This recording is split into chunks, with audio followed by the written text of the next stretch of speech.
What's going on YouTube? Diecast construction expert here, and this is not necessarily going to be a review of any sorts. It's going to be more of an overview. Here we have two Tonkin wheel loaders here, the 950K and the 966K, and these are both in 1/50th scale and everything. And we have a little first gear, one of the newer figures that they've made recently, standing here with his tablet and pointing at me. But anyways, I just wanted to do this just to show you all the mud tires that are on these models. And basically, they come off of a John Deere skidder. And I don't have that handy. I will grab it here in just a second. But they come off of the skidder model, and obviously you have to take the stock tires off of this model. Which is definitely not a very fun thing to do.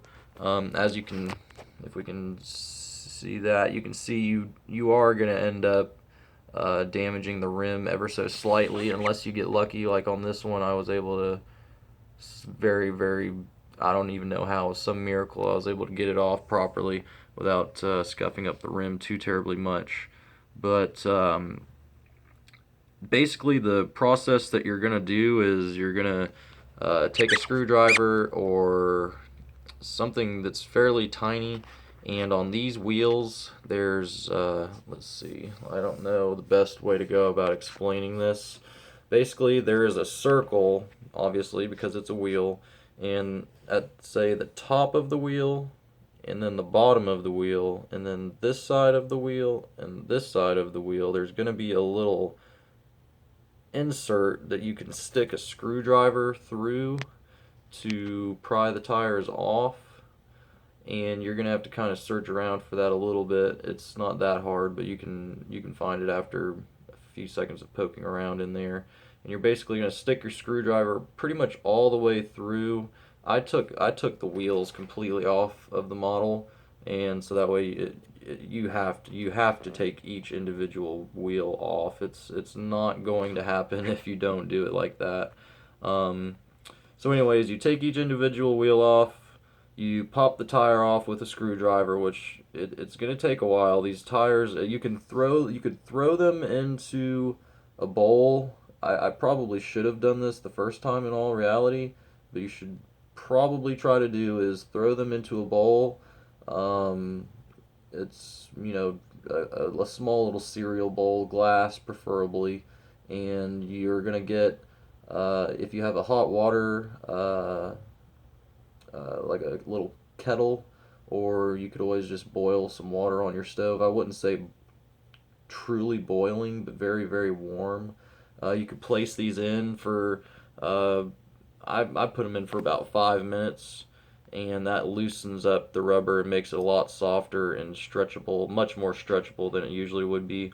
And that would probably help getting the tires off, but that's definitely what you want to do with the tires from the skidder model before you try to put them on the rim, because if you try to put them on the rim with them being room temperature, it is not ever ever going to happen. You will, I wish I could show you my thumb, but it's I tried because I'm stupid, and it basically destroyed my thumb after I figured out. I was like, oh yeah, I should probably put this in some hot water.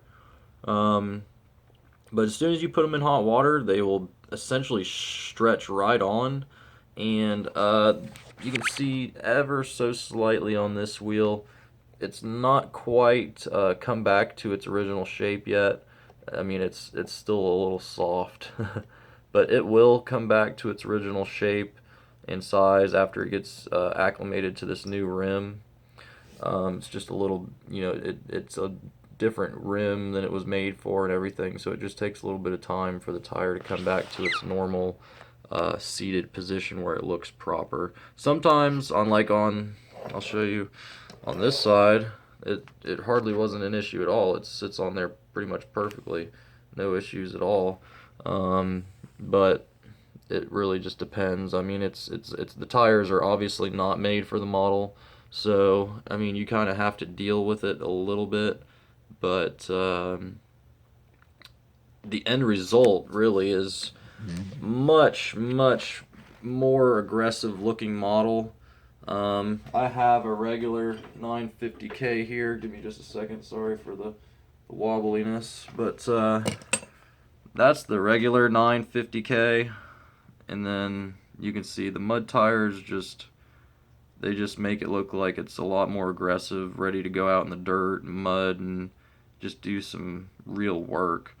Um, so that's what really turned me on to it, and I know that a lot of y'all on Instagram have been really curious as to how to get them on, where the tires came from, so on and so forth.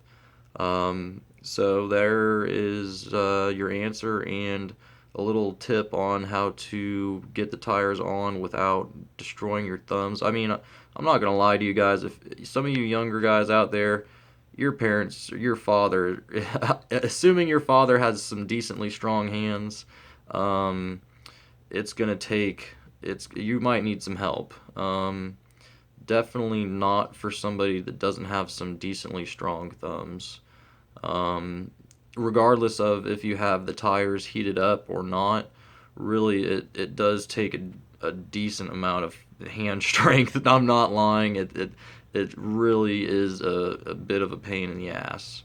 Um, so with that being said, it is a really cool mod. Obviously, I know it's not for everybody, but in my opinion, it really sets the models off.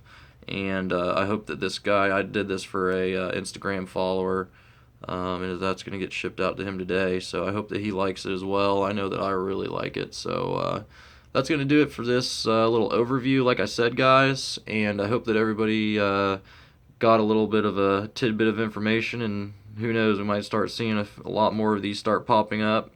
And that would be really cool. But all of the original credit, I want to point out, does go to Case 240, or no, Case CX 240B. He's the one that got me this model originally and another Deer loader with mud tires on it, which really started the addiction per se. So shout out to Case CX 240B. He's the originator, as far as I'm aware.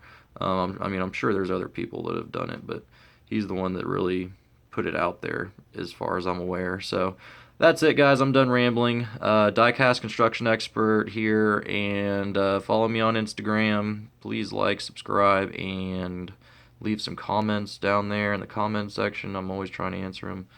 That's going to do it, guys. Until the next video, I hope that everybody has a great rest of the day, and we'll see you next time.